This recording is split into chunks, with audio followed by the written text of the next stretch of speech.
I'm sitting in my studio. The mixing board, dark, except for the green glow of the monitors.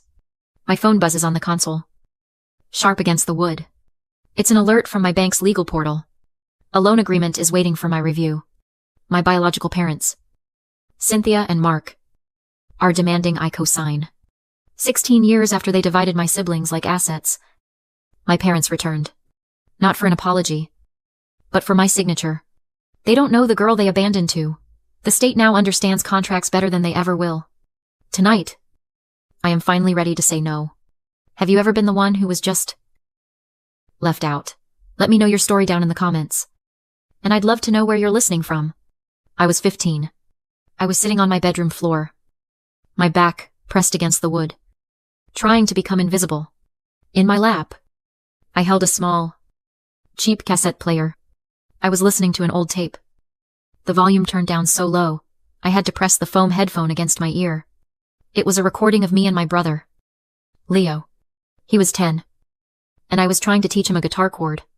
You could hear his high, clear voice get frustrated, then laugh. "No, you're doing it wrong," he said. And I laughed back. Then, we tried to sing a lullaby together. His voice was pure, and mine was, well, Mina. It was clumsy and amateur, but it was ours. It was the only recording I had of us. Just the two of us. I kept my finger on the pause button, my thumb rubbing the raised plastic dot. I was trying to use the sound of our voices to drown out the other sound. The sound from downstairs. The shouting had stopped about an hour ago. The shouting was familiar, almost comforting. It was just noise. But the silence that followed was terrifying. It was the calm, heavy silence of finality. It was the sound of division. Then, through the floor, I heard the voices. Not angry anymore. Calm. Measured. Like two accountants dividing office furniture. "I'll take Maya." It was my mother, Cynthia. Her voice was sharp, decisive. Maya was my sister. She was 12. She was the easy one, the pretty one. There was a pause. I heard the scrape of a chair on the kitchen tile. "Fine. My father, Mark." His voice was rough, coated in exhaustion. "Leo stays with me." Leo, my brother on the tape. He was 10. He was already good with his hands. Already useful. I held my breath. My hand stopped moving on the cassette player. I waited. I just waited. I waited for my name. Ilara. I waited for one of them to say. "And Ilara," or "What about Ilara?" The silence stretched. It pulled so thin, it felt like it was going to snap. I could hear the refrigerator humming downstairs. I could smell the faint, metallic scent of the old wiring in my walls. I waited so long that the silence itself became the answer. I was the line item left blank. I was the piece that didn't fit either set. I was the problem nobody wanted to solve. The realization didn't hit me like a wave. It was cold, like ice water being injected into my veins. I wasn't an asset to be fought over. I was a remainder. I looked down at the cassette player. My hand was shaking. I pressed the eject button. The little door popped open, and I took out the tape.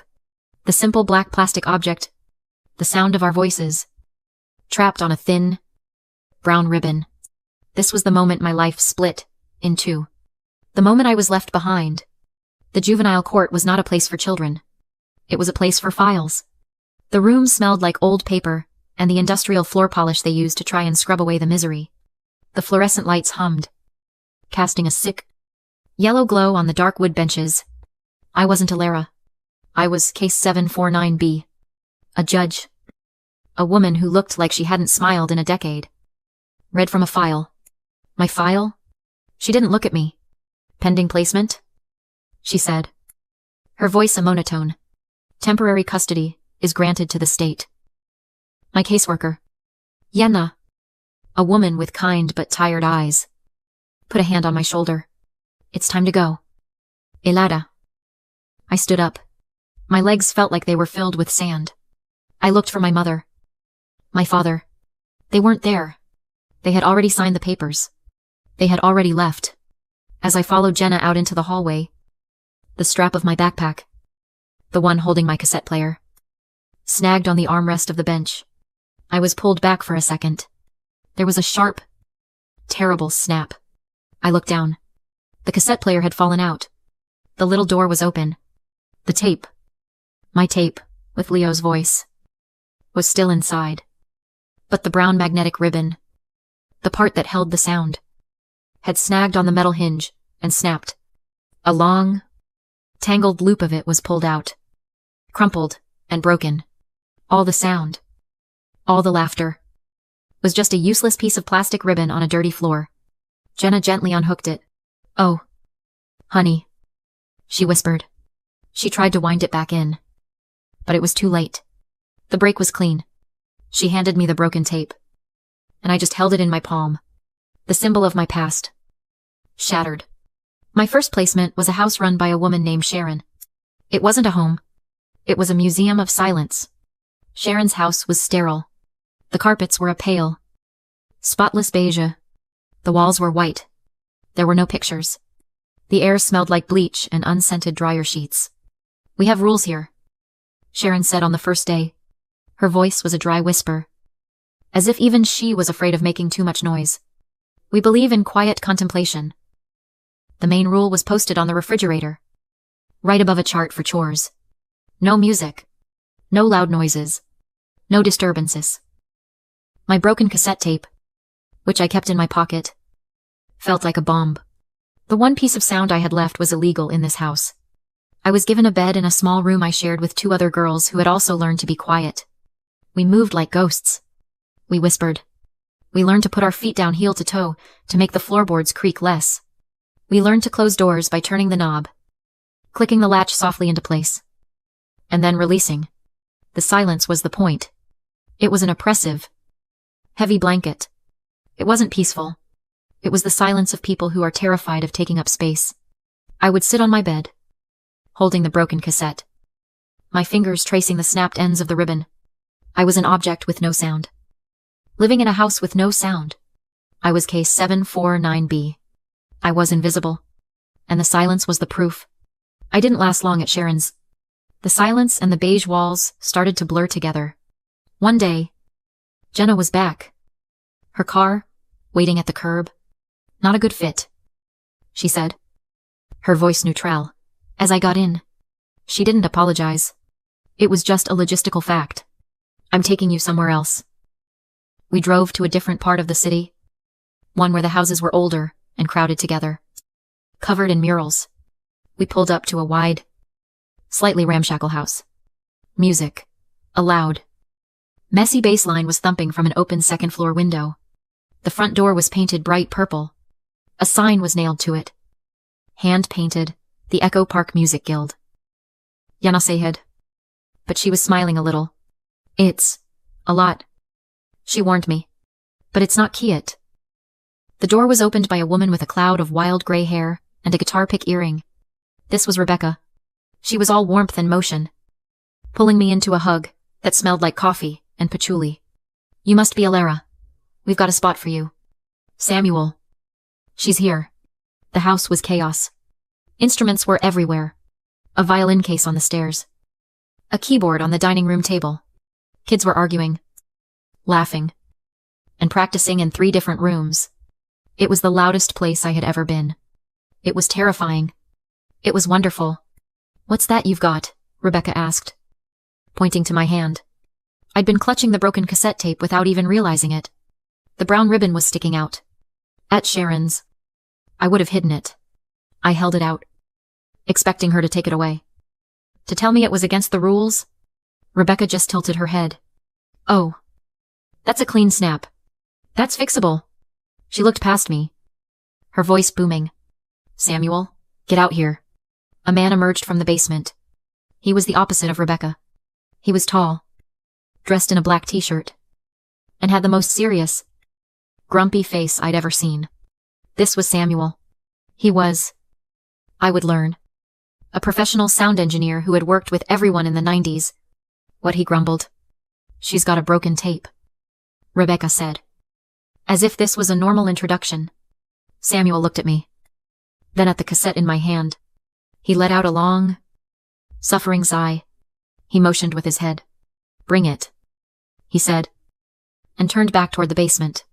I followed him down into a room that changed my life. It was a real studio. The walls were covered in acoustic foam. A massive mixing console sat in the center. But on a small, clean workbench in the corner was what he called his repair station. I held out the tape. He didn't take it.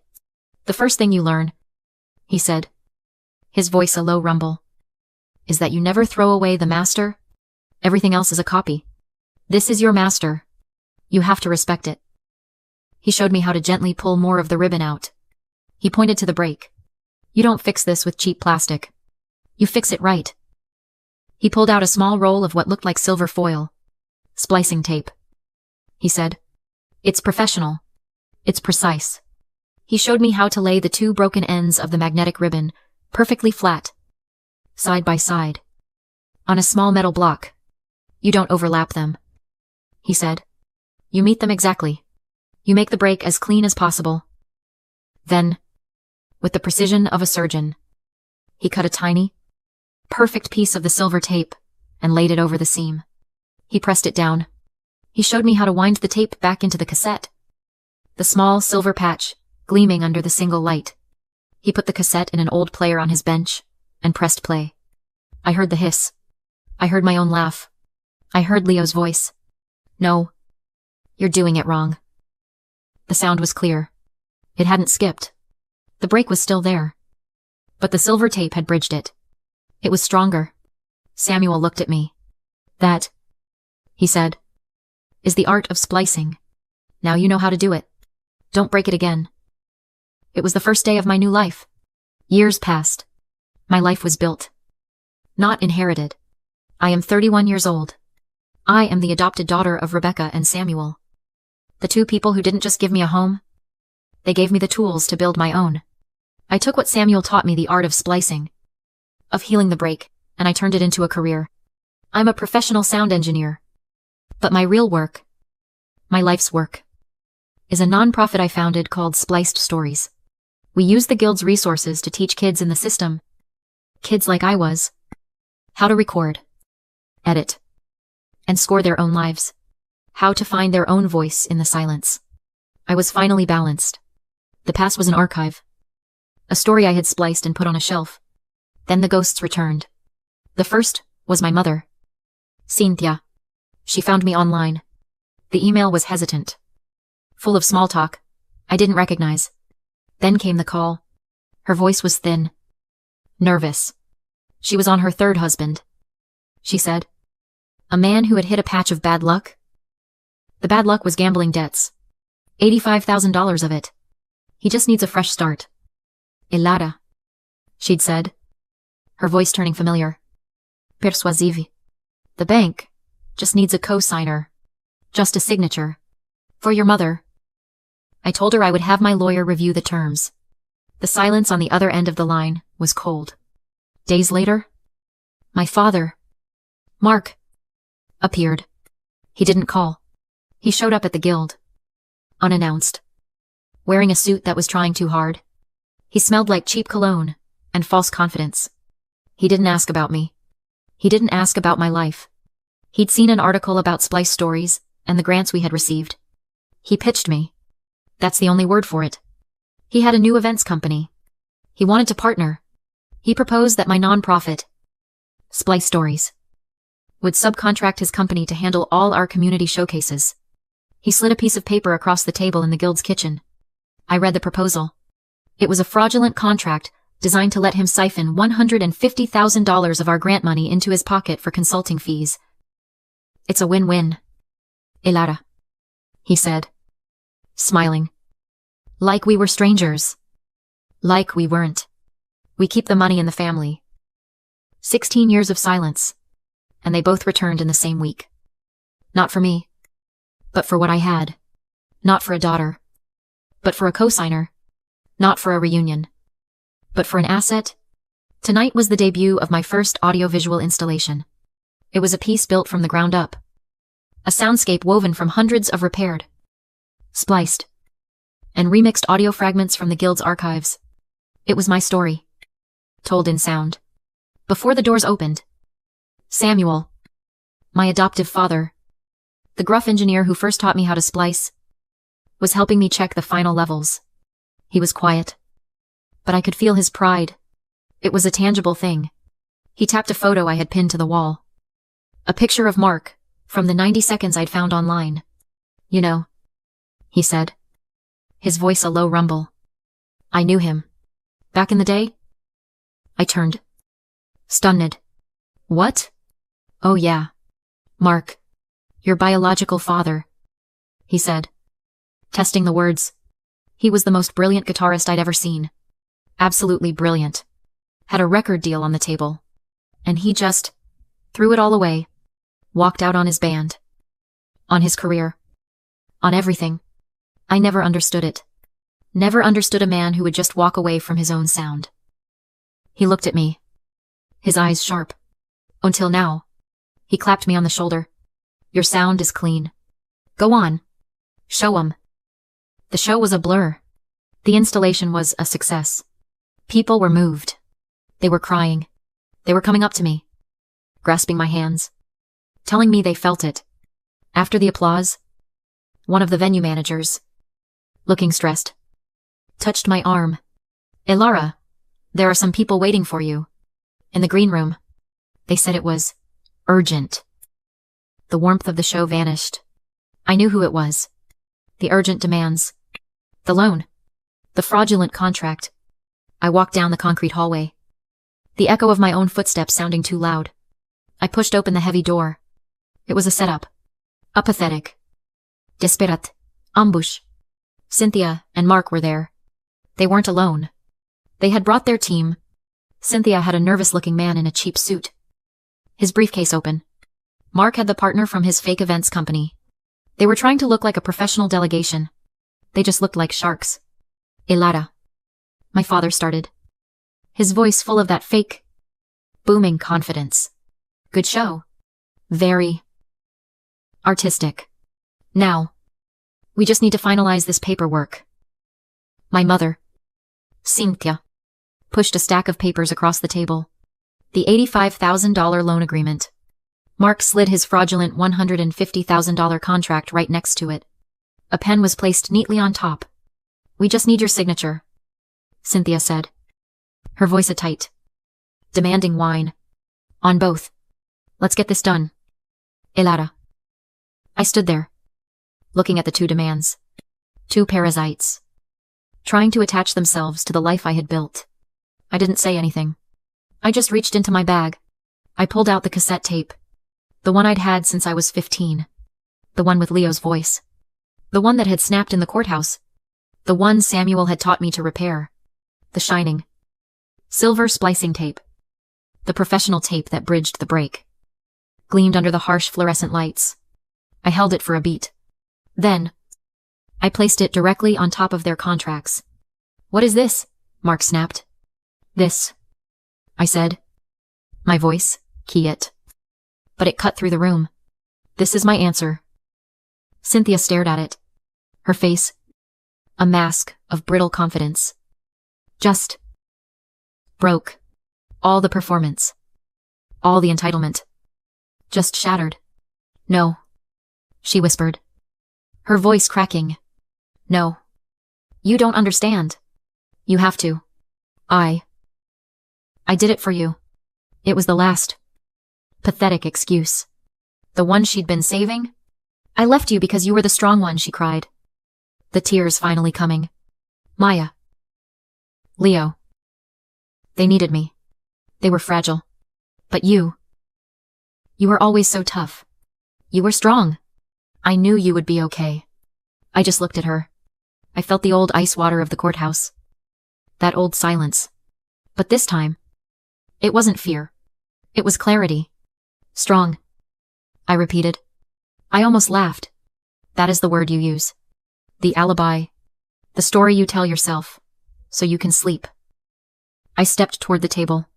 I wasn't strong. I was a child. A child who learned to be quiet. A child who learned to be invisible, so I wouldn't be a problem. I pointed at her. You didn't leave me because I was strong. You left me because I was convenient to leave. You burdened me with your choice. That isn't strength. There's a word for that. It's called parentification. It's the sickness of a parent who forces their child to be the adult. To carry the emotional weight. They can't. You didn't leave me to save me. You abandoned me to save yourself. The silence in the green room was heavy, broken only by my mother's ragged breathing. My words, you abandoned me to save yourself, just hung in the air. Ununancerable. Final truth. The door opened. It wasn't a manager.